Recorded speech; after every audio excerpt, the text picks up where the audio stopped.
যা দেখছি আওয়ামী লীগও তাই। তাই এইটার মধ্যে পার্থক্য তো আমি কিছুই খুঁজে পাচ্ছি না। আমি এই দুইটা দলের ভিতরে কোনো পার্থক্যই খুঁজে পাচ্ছি না। কারণ বিএনপির সময় দুর্নীতি চলছে, আওয়ামী লীগের সময় দুর্নীতি চলছে, তাহলে ভালো কে? এই দুইটা দলের প্রতি মানুষ কেন যে আকৃষ্ট এইটা আমি বুঝি না।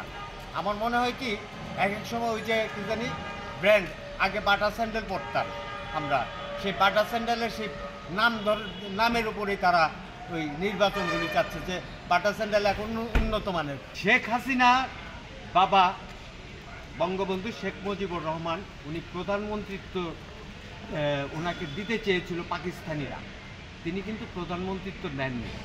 তিনি ভেবেছিলেন বাংলার মানুষের কথা। আপনি এত দুর্নীতি করবেন, ভালো কথা, আপনার বাবাকেই বলতেন যে বাবা আমরা দুর্নীতি করব, বাংলাদেশ স্বাধীনের দরকার নেই। ৭১ সালের পরবর্তীতে আপনি পাকিস্তানিদের সাথে হাত মিলে আমাদের হত্যা করতেন।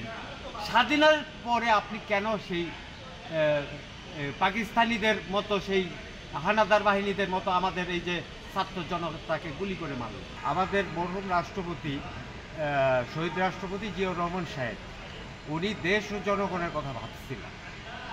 উনি 19 দফা কর্মসূচি দিয়েছিলেন।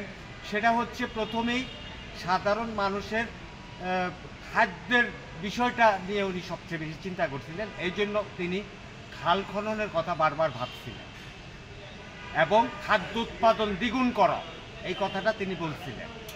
বেগম খালেদা জিয়া যখন ক্ষমতায় আসলেন, তিনি ক্ষমতায় এসে কী করলেন? সেই জিয়াউর রহমান সাহেবের সেই কর্মসূচির বিপরীতে উনি চলে গেলেন। তার কিছু প্রমাণ আমার পকেটেই আছে, যেটা আমি আপনাকে দেখাচ্ছি। আমি ওনার আইন ও বিচার বিভাগের নির্যাতনের শিকার, এই তার প্রমাণ। আমি মাননীয় স্বরাষ্ট্র উপদেষ্টা মহোদয়ের কাছে আমি এই বিষয়টা তুলে ধরেছি। আমি এইখানে দেখাচ্ছি যে উনি একটা আইন পাশ করলেন বিচার বিভাগকে নিয়ে, আইন ও বিচার বিভাগে। সেখানে আমি একটা মামলা খেলাম। প্রথম শ্রেণীর ম্যাজিস্ট্রেট আদালত, দেলোয়ারা বেগমের আদালত, তারিখটা হচ্ছে 28/8/2006, মামলা নাম্বার 189/06। এই আইনগুলির কারণে আমরা খেটে খাওয়া সাধারণ মানুষ, ছোটোখাটো চাকরি করি, সুখের সংসার, বউ বাচ্চা নিয়ে সংসার করে খাবো, ওনার এই বিচার এবং আইনের কারণে কিছু দুর্নীতিবাজ লোক এই আইনকে অন্যদিকে ঠেলে নিয়ে আমাদেরকে রাস্তায় বসিয়ে দিয়েছে। ডক্টর ইউনূস সাহেব যে সংস্কারটা করতে চাচ্ছেন, উনি একজন সুশিক্ষিত এবং উচ্চশিক্ষিত ব্যক্তিত্ব, এবং মন্ত্রী পরিষদে বা যারা আছেন বর্তমানে উপদেষ্টা মণ্ডলীতে, তারা সবাই সুশিক্ষিত এবং অত্যন্ত জ্ঞানী গুণী লোক।